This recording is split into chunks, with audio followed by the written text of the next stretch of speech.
Sumpahan Mahsuri bahawa Langkawi menjadi padang jarak padang terkukur selama 7 keturunan kerana fitnah satu ketika dahulu sudah berakhir.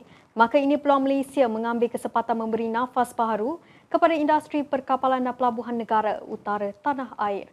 Demikian kata seorang pemerhati susulan perkembangan terbaru berhubung projek mega The Land Bridge sepanjang 90 km di Kra Isthmus atau Segenting Kra, Thailand yang dijangka bermula pada 2026 yang mana ia tergendala sejak dicetuskan Raja Narai pada 1677.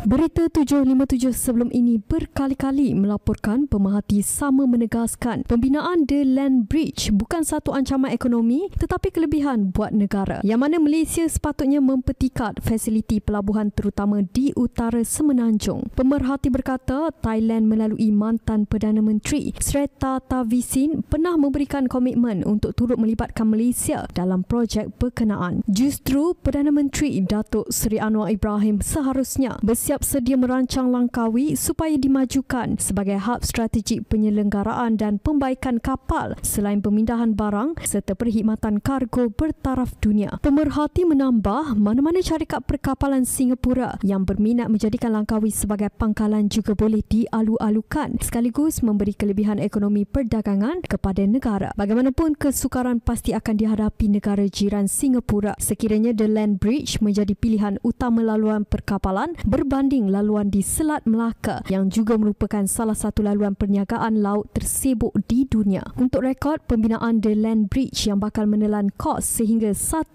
trilion baht dilihat mampu membuka zon perdagangan ekonomi khususnya di kawasan utara Semenanjung Malaysia selain meningkatkan sektor perniagaan lain termasuk pelancongan. Projek laluan darat itu merangkumi 4 fasa yang menghubungkan laluan Pasifik dan Lautan Hindi dan dijangka siap pada 2038. Dengan projek itu, ia dijangka dapat mampu mengurangkan waktu perjalanan sehingga 4 hari selain menurunkan kos perkapalan sekitar 15% dan penjimatan laluan perkapalan kira-kira 1,200 km.